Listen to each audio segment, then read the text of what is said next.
thank you very much, Mrs. Neumann, Mrs. Demirel, and also Mrs. Kanani, for now that you are participating in this debate. Mrs. Neumann, I start with you. In the declaration of the recent days conference here in Brussels, I read a very carefully formulated sentence about including all the parties in a political solution for Syria. Can you, how do you understand this terminology? I mean, inclusive solution. Well, I think it makes very clear that all the different groups that live inside Syria should also be represented at every negotiation table where we're discussing about the situation in Syria and trying to find a solution. So that includes, of course, young people, women, but of course, and it was carefully drafted on mentioning it, it also means that we want to see the Kurdish people also sitting at the Geneva talks. So actually it means including Bashar al-Assad's government, but also Islamic groups who are connected to, for example, to Turkey, to include them in the same political process. Is that realistic? Well, I mean, we need to include everybody who is stakes on the ground in the talks. So as much as the Kurdish people want to sit at the talks, and as much as we need to have, maybe not Assad, but some of the government people need to sit there at the talks, we will also have to find ways to include everybody else who is at the moment fueling violence. It doesn't mean to recognize them and to recognize their position. It may not even mean to have them sit on the main negotiation tables, but of course we need to have channels everywhere if we want to go for a sustainable solution. Yeah, thank you. Mrs. Demirel, how do you interpret the inclusive solution? Yes, I think first of all we have to say that Syria is a multi-ethnical and multicultural country. As long as it exists, but we don't have a situation in Syria where every part of this country is part of the political decisions, can live his cultural and his languages, live himself as ethnical group. So this is a problem, and I think it's important to say that every group living in Syria should be part of the system which will be established later equally. So for me it's also important to have a solution where the parts who are living there for a long time are not excluded of the process. And we have the situation, because you said, does it mean that also Daesh or groups like this should be included? Daesh is not democratical group. Daesh is not the group, is not an ethnical group as a group in the system in Syria, but there are also people from different religious groups, from different nationalities who should be included in this part. And the problem is that we have a situation where Turkey, for example, sits on the table, where Assad sits on the table, where also different countries of the world and the UN sits on the table, but we don't have the self-government in Rojava on the table. So this is for me not acceptable. If you want to have a democratical solution for Syria, you have to include all parts, all ethnical groups, all people who live there, and find a way to a democratical way where everybody can live equally together and in peace together. And this is not saved as long as we don't have Rojava, the not self-government, but the autonomous government. Yeah, it's the autonomous government in this process, and so this is for me the important point. Okay, thank you very much. Mr. Kanani, again, we speak about an inclusive solution. An inclusive solution means you have Bashar al-Assad, you have groups who are related to Turkey, other groups.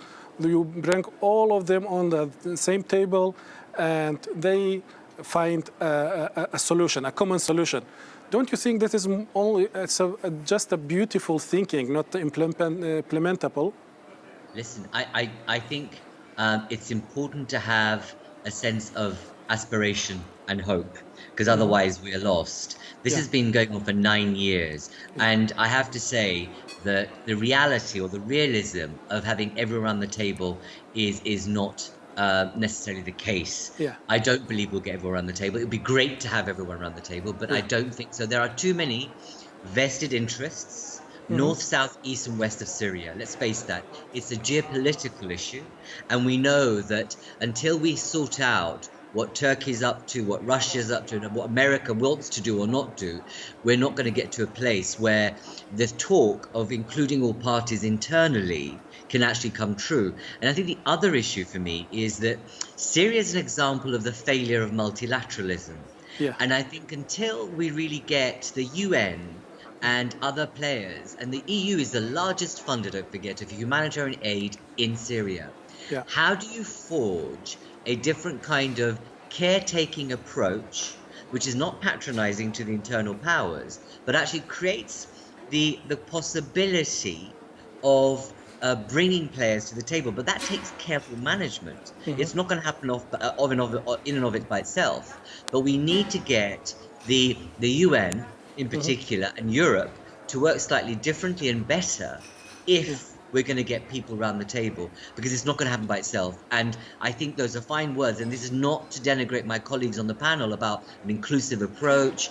All of that is important, but let's get real. It's not going to happen because of the situation of Syria, its geopolitical positioning, and also the players in both the US, Russia, and Turkey that are hovering around it, either dancing with it sometimes or playing away from it in other ways. And actually, what we need to do is sort out a multilateral solution to the situation. But what is, if we speak in details about the solution, what is for you As if an that were ideal more solution? realistic.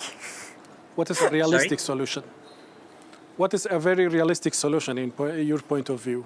From my perspective, I think what the UN and the EU should do together is to have a mix of approaches that are a sense of, but be clear about the sanctions you want to put in place, be clear about the terms of reference of re-engagement in creating some sort of order in Syria.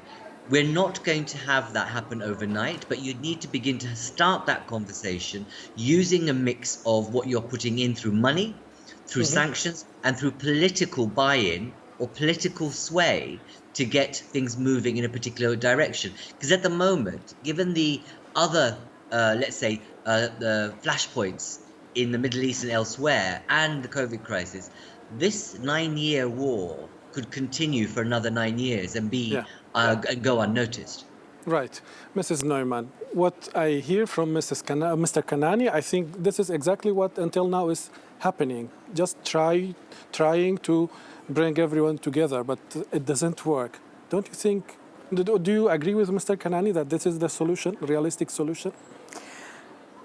Well, I think the baseline is that in the end, we will need to have everyone around the table, all the actors inside Syria to agree on something, and all those external actors who are meddling in the situation in Syria for more than 9 years now. But as unrealistic or as challenging as it is to bring everyone inside Syria on the table, as challenging it is to bring everybody from outside around the table. We are at the moment seeing in the UN Security Council how Russia and China are blocking everything. Yeah. And then the question is, what role does the European Union want to play? Yeah. And that is a question that, sadly, the European Union has been evading in recent years to demand it, exactly this question. He's absolutely right that the European Union is putting in a lot of money. I think it has been 20 billion for those refugees in the region since the start of the crisis, which is the biggest amount of money that any donor has paid. But we have never used this as a bargaining chip. Yeah. It's clear that the EU will not engage militarily. Yeah. But the question is, why don't we put that money we put in the situation on the table as a bargaining chip? I can tell you why, because we're in a catch-22. And even I wouldn't be clear on what I would advise, because on the one hand, we could make, for example, humanitarian aid conditional. So we can say we only pay the humanitarian aid if it can go to all of Syria. Right. If we don't have the limitations on humanitarian aid cross-border or otherwise to the non-regime controlled areas. Yeah. But if we really did this, then we would hold the people hostage who live in the regime-controlled areas who may not all be part of the regime. Yeah. So that would also be a very difficult decision to take. But for me, the problem is I'm not having the solution. If I had the solution, I wouldn't be here and I would be very rich. Right. But I'm not having the solution, but I really think we need to have the debate. And we cannot continue to run away from the debate. Yeah, thank you. Mrs. Demiral, when we speak about the Syrian crisis, we don't only speak about the crisis inside the country, we speak about the regional players and especially Turkey. How do you see the role of Turkey? Because in the declaration, they are praising Turkey as one of the big hosts of the replaced Syrian refugees, but they also motivating Turkey to have a positive role in Syria. Look, the problem is that in the argumentation, the definition of the role of Turkey is always changing. Before 6-8 months, we sit here in the parliament and everybody was saying the invasion of Turkey and northern Syria is not acceptable. This is not okay. It is escalating the situation. So it was very critical and it was very hard what was said. It was not in every point really honest because weapons were, because a lot of member states had arm exports to Turkey, even when they talked very hard to Turkey. So I think it's a question of geopolitical role. I think we also should discuss about the role of European Union because yes, European Union is always talking about not being part of this situation, of this war in Syria directly. But on the other hand, European Union always looked on the refugees which would come from Syria to Europe. And the only point is we don't want to, not every party, not every person, but the main line of the European Union is we don't want to have the refugees from Syria, from Turkey here in Europe. And this is not okay. This is not okay because even the European Union and the US didn't play a good role on the complete development in the last years in Syria. So I'm not, I don't have any sympathies for President Assad. But it is also one of the problems that we have the regime change politics from NATO countries in the beginning of this war. We had the same problem also in Libya. We see the escalation. We see now European Union discussing about how to deal with Libya. We discuss it to Syria. But there is not a clear vision for... And the beginning of this all is a regime change politic from outside. So I say the only solution wanted to change the only solution for the people, for all people in Syria, could be from inside the country. From inside the country, from having building up a democratic system inside the country. But it was crushed by Assad.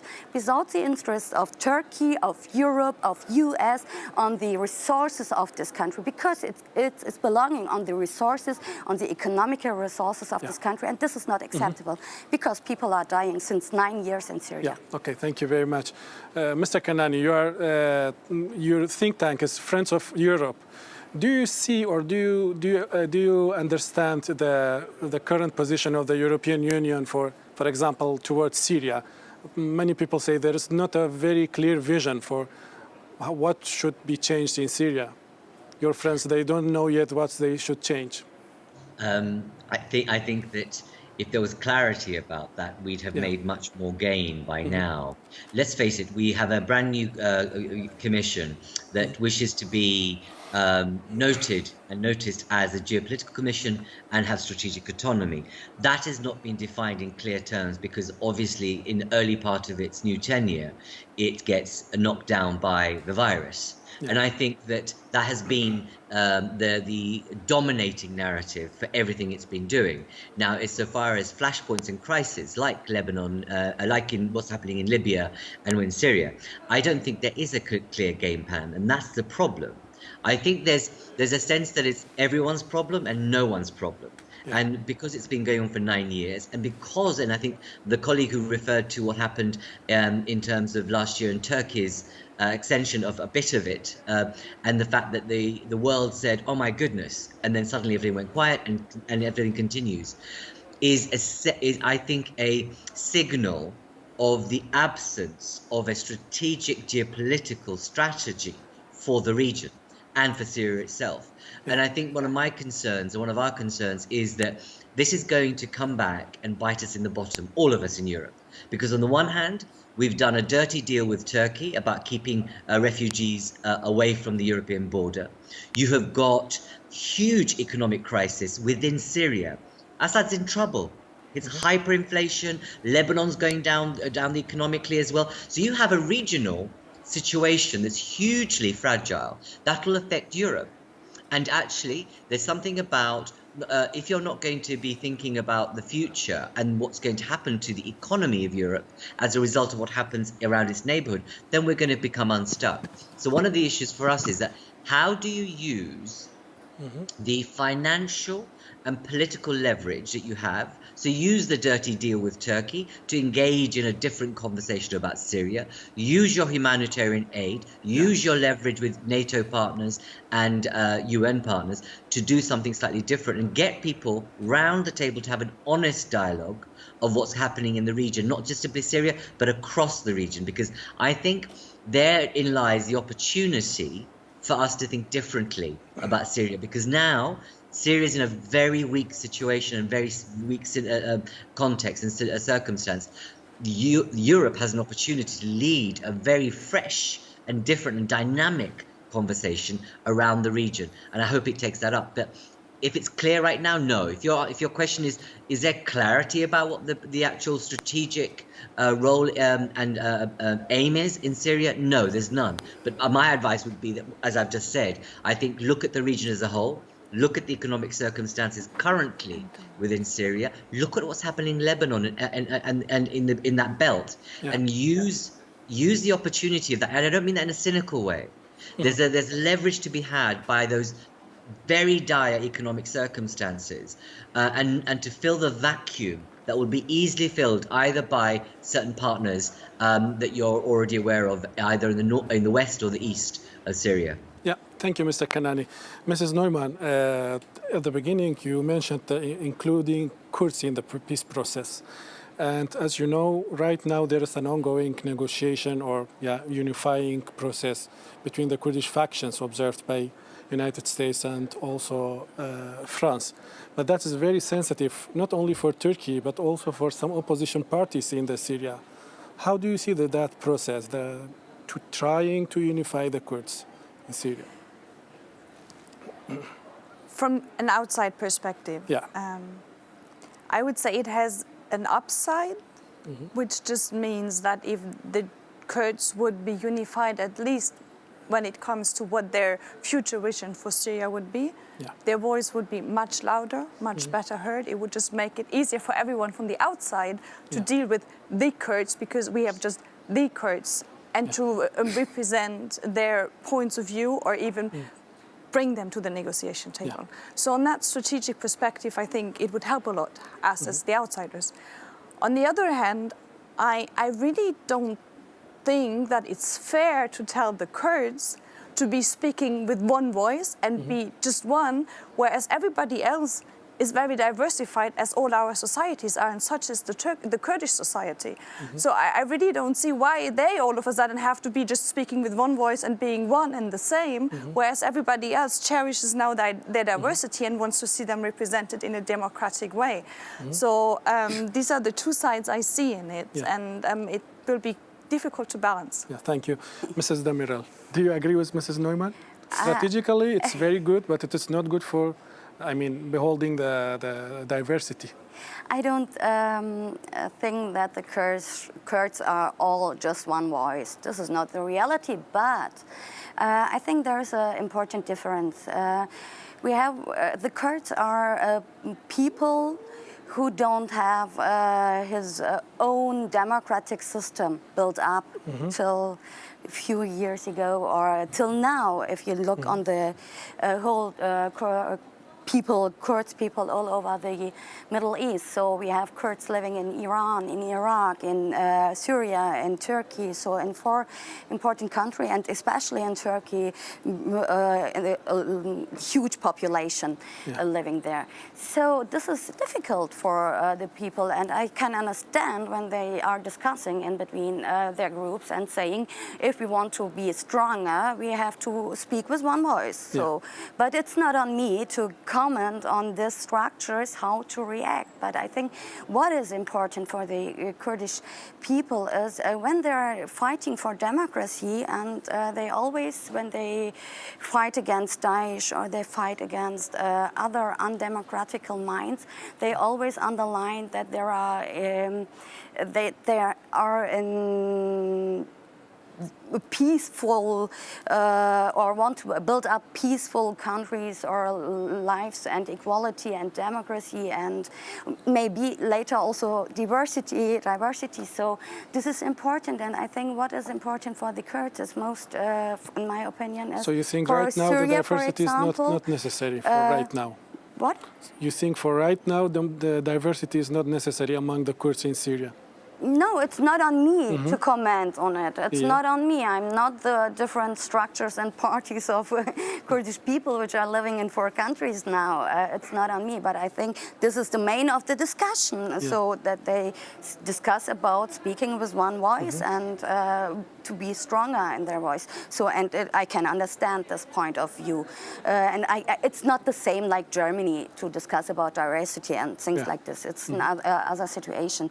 But I think what is very important is, for example, in Syria, also, if Kurds want to be accepted, they have also to be accepted by the Arabic people. Right. So if they want to be really equal at one time, it's most important, one of the most important points that the Arabic people or Syrian people in Syria said, yes, I want to see my Kurdish brothers and sisters equally, like me. It's most important to win the Turkish people in Turkey to say, no, I don't accept any longer that the Kurdish people can't live self-determinated. So this is one of the most important points, I think, and maybe maybe it's more important also to just speak with one voice to the US or to the UN. It's more important also Then to they win know what do you want. the people in the countries they are now living now. I think this is the most important. Thank you very much. Mr. Kanani, when I was on the way to here, I heard a high-ranking Kurdish politician in Syria saying our model of governance or administration is endorsed by many European countries, and they think this is a good model, an example model for the entire Syria. What's your comment about his remark? So I wouldn't want to comment on whether it's seen as such by, let's say, the European Union or not. But the reality is that, building on the debate you've just had, when you think about model of governance, what is the model of governance? Can you see it clearly? I can't see it.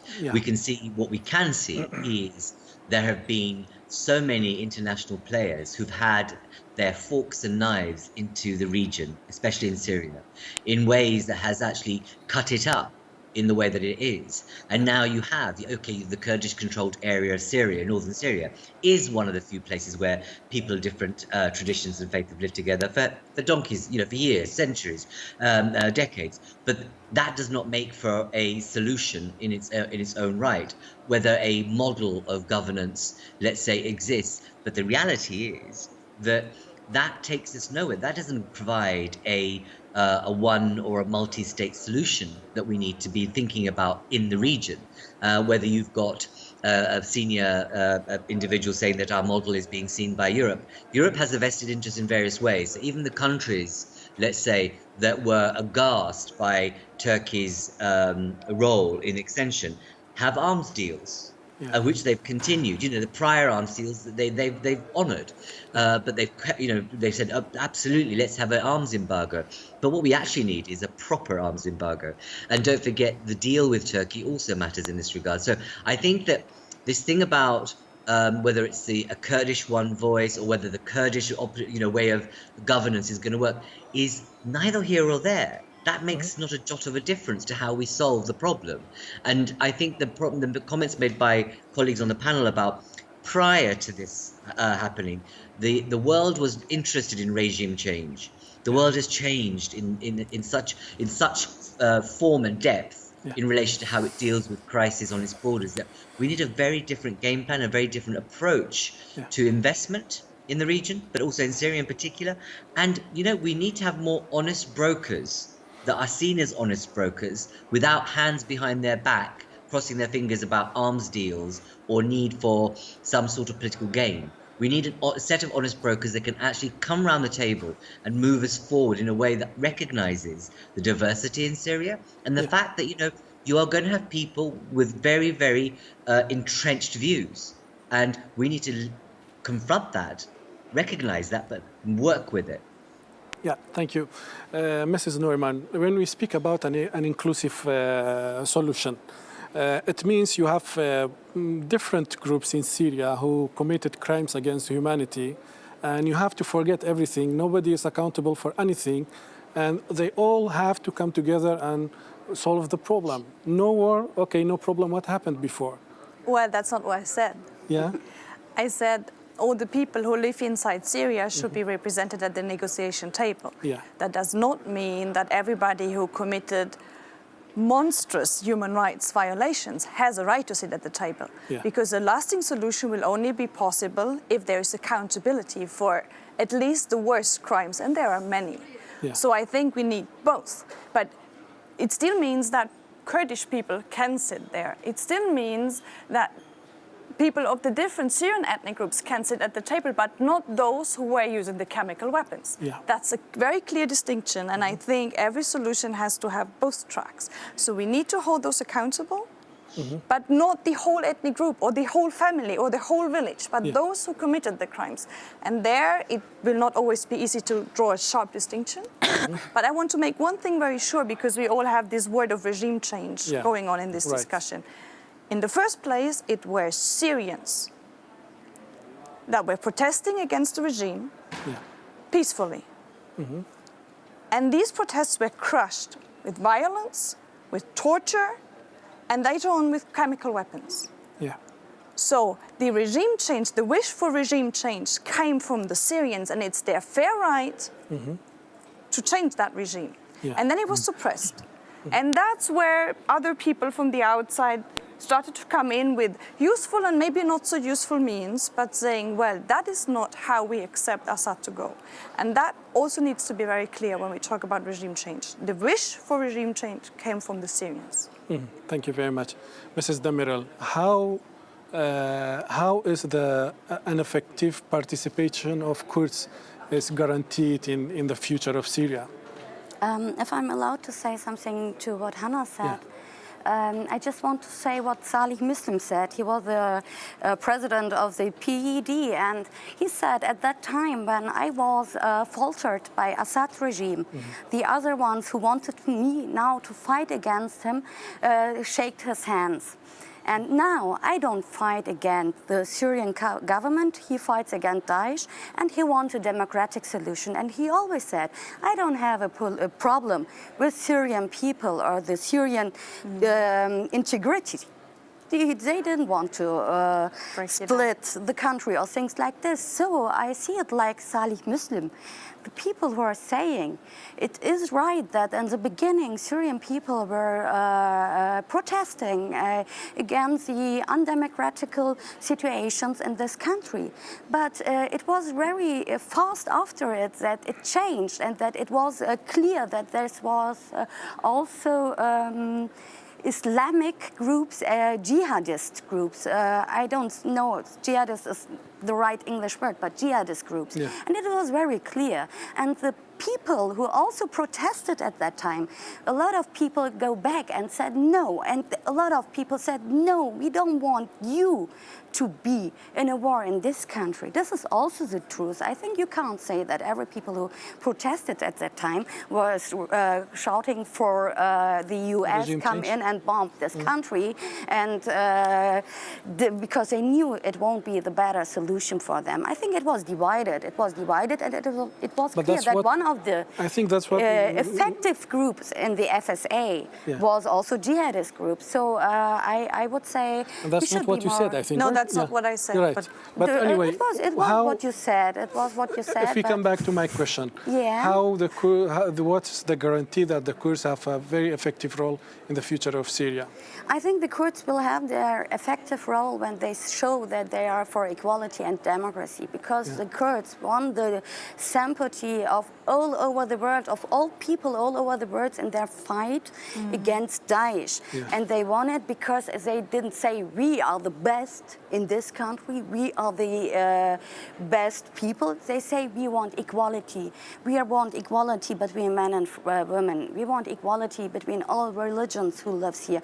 They said, we want to build up a country multi-ethical, multi-national, multicultural. So this was one of the real strongest points of the Kurds. And I think if they stay strong and say, yes, this is what we want to build up, a situation for all the Middle East could change, because they could show that it's possible to live with different nationalities, with different religious groups together in peace. Yeah, thank you very much. Mr. Kanani, you want a political solution for Syria. I mean, the European Union, United Nations, everyone in the world.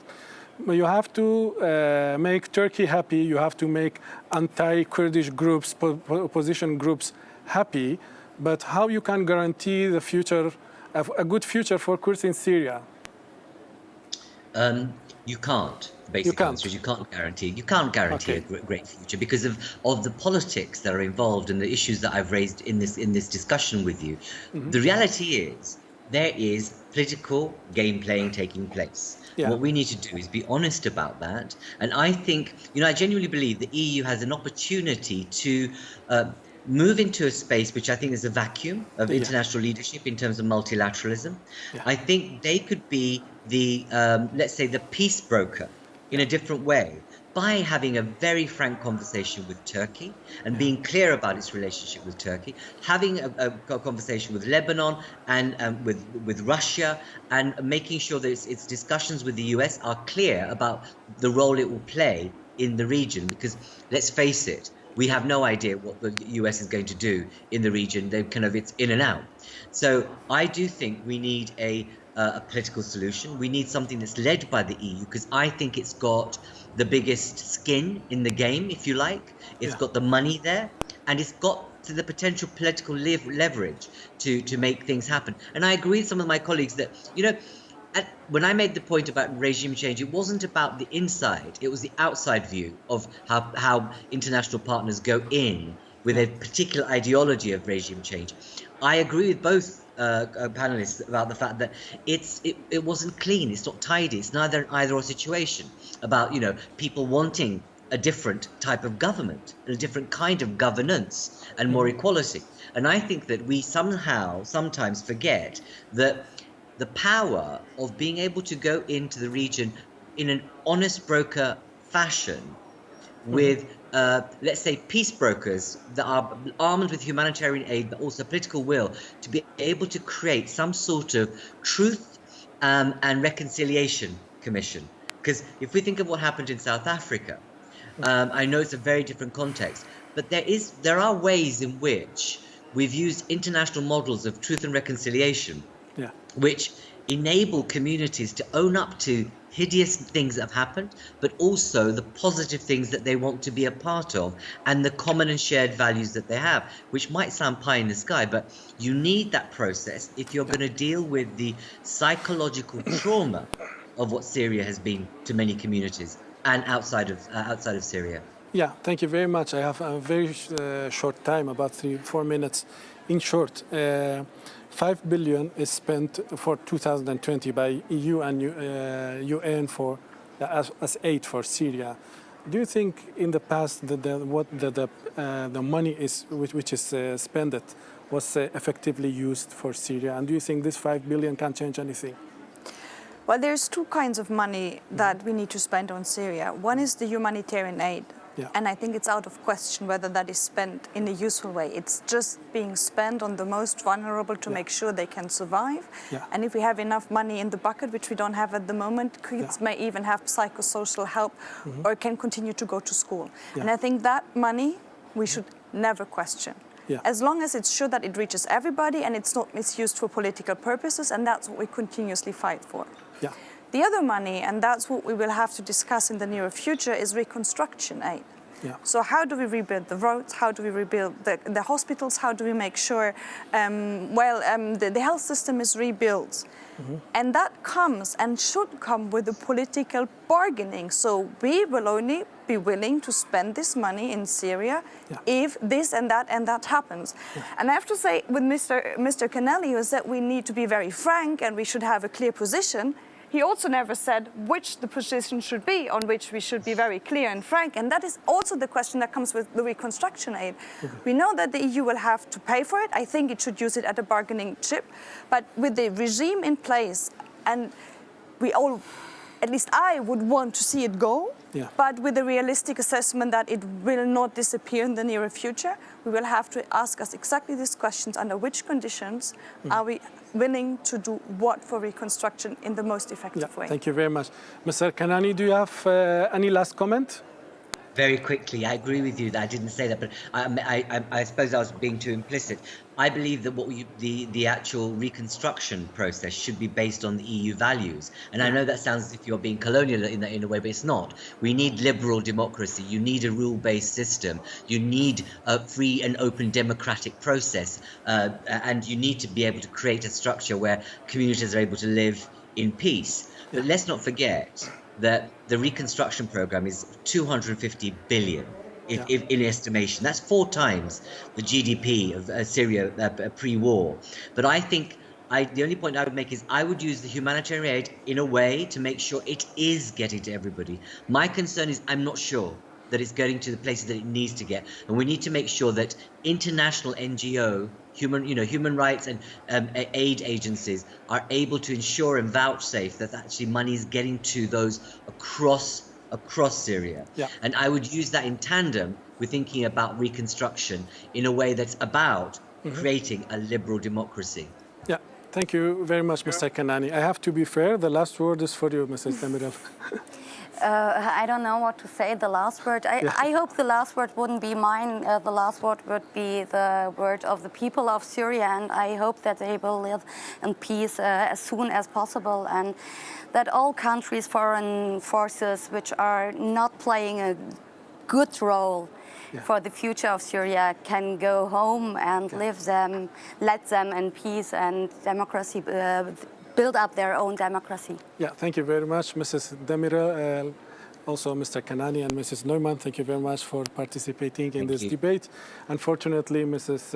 Injir couldn't make it. She was in a meeting, but maybe next time. Thank you again. Zor spas boyawashka. La malo ta okwesta lagal mambun ta debate dahatu bebalaban.